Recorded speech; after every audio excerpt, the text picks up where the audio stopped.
What's up everybody, Maran here for another car review. This is of course the 2022 Hyundai Kona N.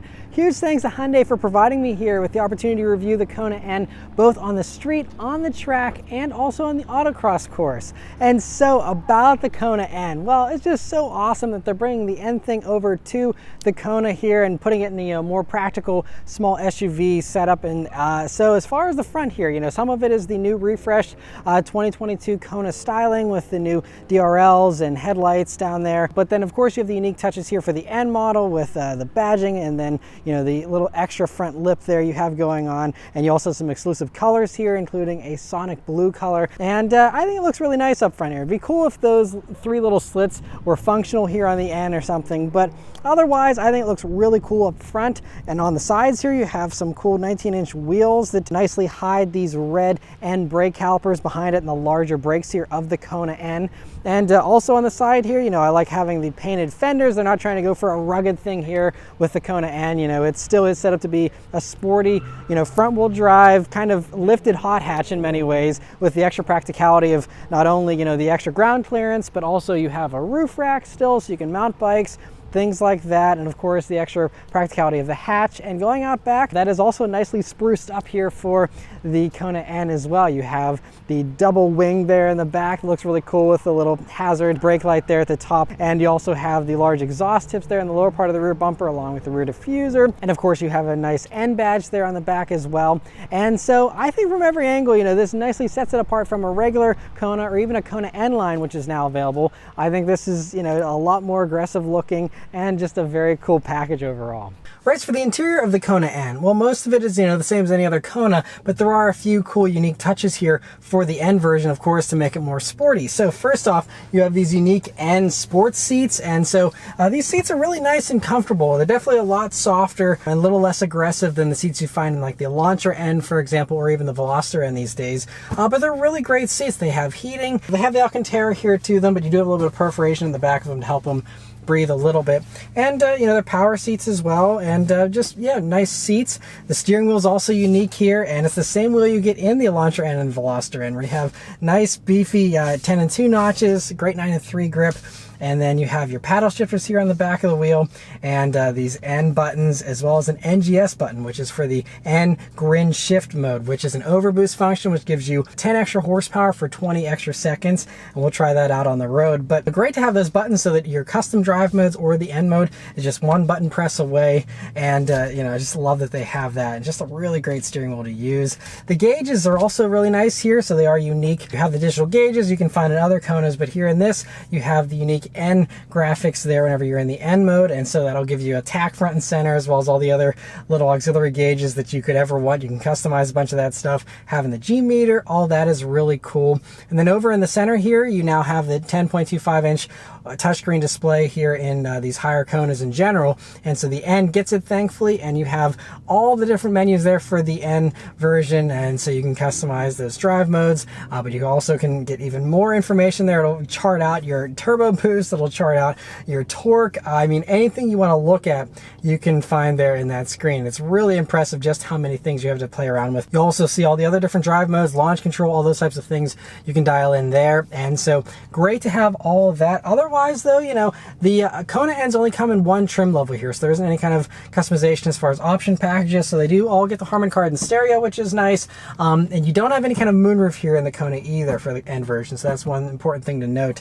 But otherwise, it's the same great Kona interior, lots of little bins to put things, good amount of practicality. One little note I do want to make, though, about the practicality here of the Kona N is that it still is definitely on the smaller side. And so the funny thing is you actually have more rear legroom in an Elantra N, and you actually are going to have a larger cargo space with a trunk in the back of an Elantra versus the very small little hatch you have here in the Kona. And so unless you absolutely need the roof rack or the ability to stack things there in the cargo area of the Kona, otherwise, I would argue that actually have better practicality in the Elantra. And so, really the Kona N here is for those who, again, do want that roof rack or just want that higher seating position. But let's start it up and go for a drive. The Kona N has the unique Hyundai N key. I love it. It has a little N badge. It's just a nice small key. Has some nice buttons around the back, but metal here on the top and the bottom, and just a really actually super nice key, honestly, especially for this price point. So I'm really impressed by that. But it is, of course, keyless access, keyless entry, and push button start here. So you just leave the key in your pocket, hit the engine start button, and it roars to life.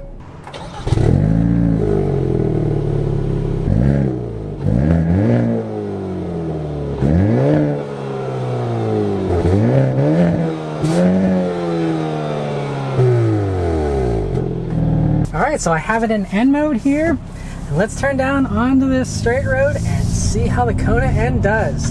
Here we go. Lots of wheel spin.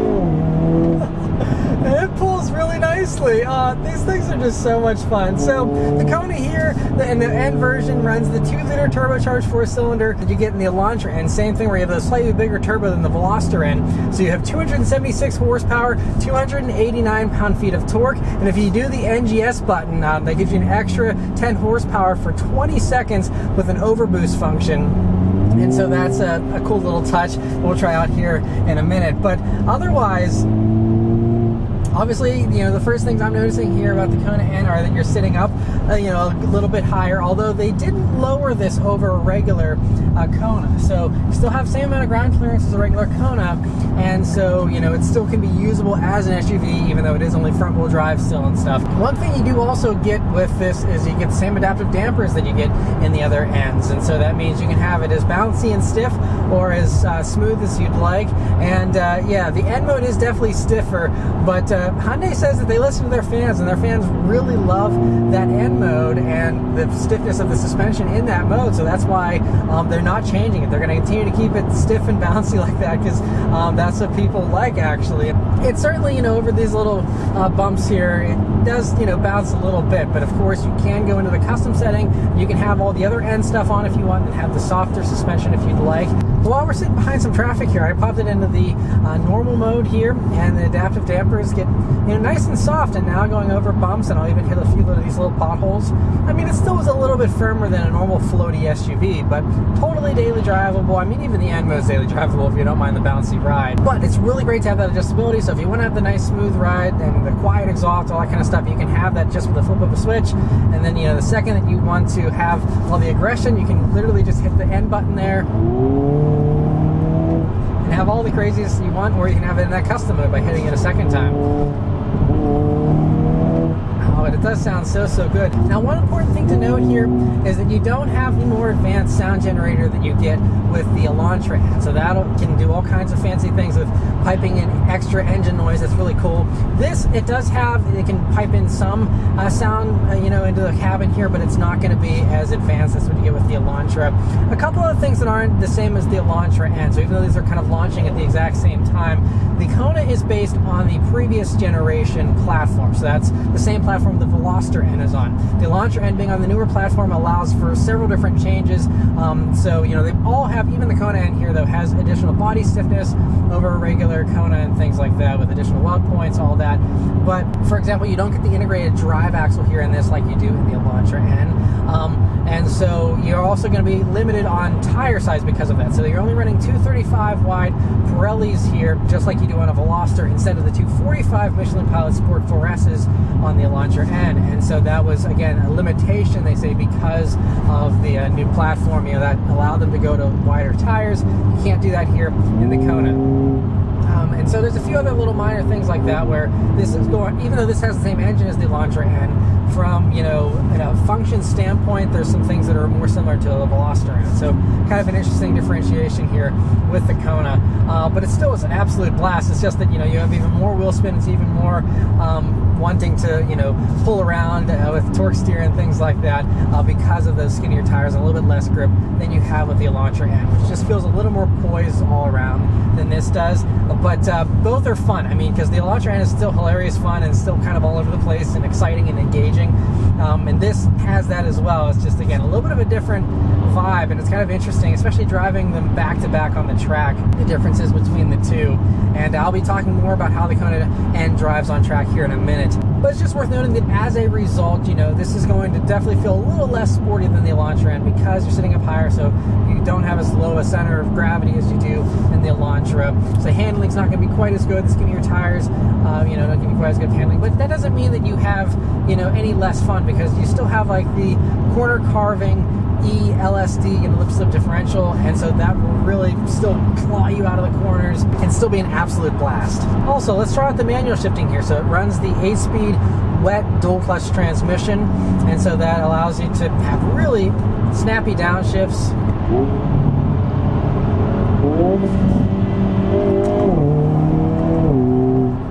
Really quick upshifts as well. It is such a good dual clutch here, especially when it's set up for the N models, where it's even snappier than what you get in something like, you know, a Hyundai Santa Cruz or something like that, which also runs this transmission. It's definitely a lot sportier, and playing with these paddles is really a lot of fun, so that, you know, if you were one of the few that were maybe hoping for a manual in the Kona, you're not missing out on too much. You know, you do get all the extra features here with the N grin shift and the N track sense, the power shift, all those types of, you know, toys you only get here on the DCT equipped N models. Because the manual shifting is just so good here, you know, I feel like if you want to drive this around like it's a manual with the paddles all the time, you can do that, and you're gonna have a very satisfying experience.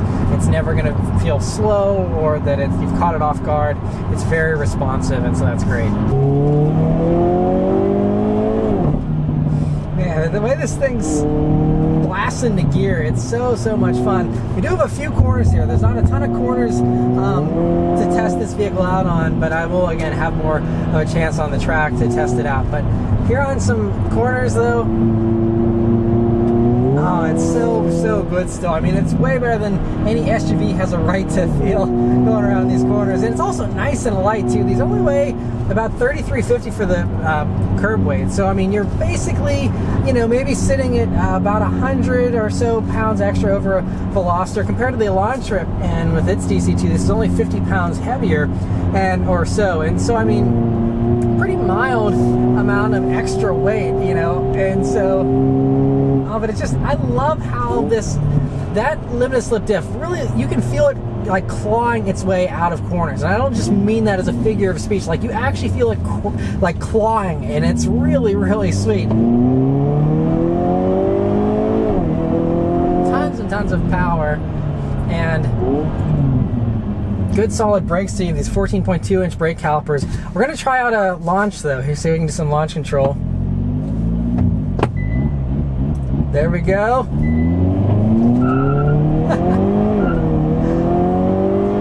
Wheel spin. Oh man, that's awesome. It feels nice and punchy, and you don't really give up much power over an Elantra N either. So these still do it 5.2 seconds 0 to 60. So you're only 0.2 seconds slower than Elantra N with its launch control. And so, I mean, still a solid amount of performance here in this thing. And you know, it's enough power to have fun with. That's really, again, N keeps going back to, you know, they're not trying to chase lap times or anything like that. They're just trying to go for fun. And so, you know, that's why they don't try and hide torque steer. They say that they want to refine the torque steer to make it, you know, so that it's effective for your drive, but they're not trying to hide it. They don't think it's a bad thing. They actually kind of play up the torque steer a little bit. And so it's this really refreshing new take on performance that I think N is doing, where, you know, they're just all about the fun. And I think that, you know, with everyone else being so focused and obsessed with numbers these days, having, you know, more of a focus on fun is really the way to do it. But I'm going to do the NGS mode. Oh man, this thing is violent the way, if you have the wheels turned. Oh man. Oh, and this, you know, in the NGS mode, it is all out attack, and it wants to just go nuts. That's how you do fun. You know, it only adds 10 more horsepower, but it's just, you know, making everything crazy and having a button to do it. You know, it's just fun, you know. And for a generation like myself that grew up on the Fast and the Furious and stuff like that, you know, we can't have NOS buttons, but at least we have an NGS button, and it's just so cool that you have that in a street car like this. It's just really, really fun. And yeah, I think this is great. You know, I mean, I think personally, obviously, I like sedans and stuff, so if it were me, I would go for the Elantra N. I think that has all the same fun that this does, and then even more performance than this does. But I think if this fits your lifestyle better and you need to have the better practicality of the roof rack or just a higher seating position and things like that, then I think this is great. I hope that they end all the things and every model in the Hyundai lineup because it's just been fantastic so far. And I'm so glad that this is just another new option here. And yes, it would have been cool to see an all-wheel drive version of the Kona N. I'm not sure, why they didn't do that. I'm assuming because, since again, this borrows a lot from the Elantra N and the Veloster N, trying to engineer in, the all-wheel drive thing, even though Hyundai does do, WRC rallying, and they were the manufacturer champions for 2019 and 2020. I mean, they know rallying, and I'm sure, they could very easily put an all-wheel drive system in this if they wanted to. But I think that is the only missed opportunity with this that would really set it apart from the two others, in addition to, again, the different body, form factor. But, it'd be really cool to have all-wheel drive, but then you would lose some of the drama because then you get all the grip you want and you wouldn't have as much of the wheel spin and all that drama. So, it's unfortunate if you are someone who lives in a snowy climate and you want to have better traction. This isn't really going to be a great choice. And although snow tires you can get by just fine, but, it would have been cool to at least offer an all-wheel drive option for those that wanted it. But, maybe we'll see that down the road. They actually did mention that, on future electric Ns that are coming down the road, you can probably expect those to have all-wheel drive. But, it's not going to be the same as this crazy popping and crackling engine and all the insanity you get here with this.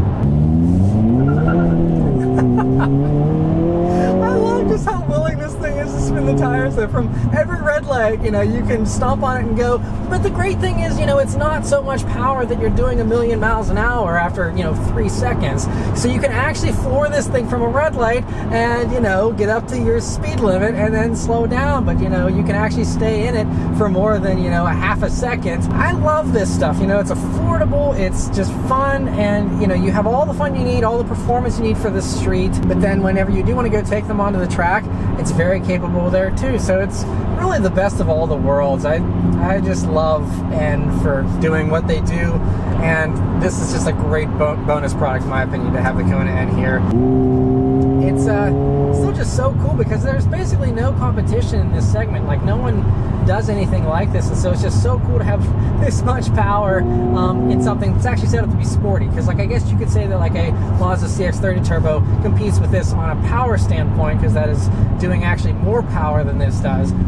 But that, is, even Mazda will tell you, is not set up to be sporty handling as far as, hardcore stuff like the N models here are. Mazda's more about chasing the luxury brands, and that's why they're giving it the extra power to compete with, the Mercedes GLAs and things like that. Not so much to have anything that's, super racy like this is, with all the track functions and all the fun toys this has. But anyway, so that's all of my very first impressions here. I'm gonna have to wait until I can actually get one of these as a press vehicle for more in-depth thoughts on what it's like to live with one of these. But in the meantime, we're gonna go hit the track and see how it does there. And I only had time to do 2 hot laps around Sonoma Raceway here, so this isn't a very in-depth analysis, but honestly 2 laps was enough because the handling characteristics of the Kona N are very apparent once you start to push it. It's quite the handful, but in a fun and playful way. It just moved around a lot more than the Elantra and frequently felt pretty unsettled. It's very engaging, but if you're trying to set a good lap time, it's a lot more work in the Kona and definitely not as confidence-inspiring as the Elantra. Part of this, of course, comes out of the skinnier 235 wide Pirellis instead of the 245 wide Michelin Pilot Sport 4S tires that you get on the Elantra. And of course, the higher ride height is also partially to blame. So even though, they have the adaptive dampers, which certainly help, there's only so much that they can do. If I had more time to play with the suspension settings, I might have found a setting that was a little bit better suited for this track. But either way, lowering springs and better tires would probably make a huge difference and really help if you're actually looking for the sharpest handling Kona. These same thoughts also apply to my experience on the autocross course in the Kona. It shouldn't be a surprise, but the limits are definitely much lower than the Elantra, and you won't set any records at your local autocross course in the Kona, but it's still a blast nonetheless, especially with that electronic limited slip differential clawing you out of those corners. But yes, that's about all of my thoughts here on the Kona N. Unfortunately, at the time of filming this, I don't have any kind of fuel economy or pricing information to share, but I will include that in the description below once that info comes out.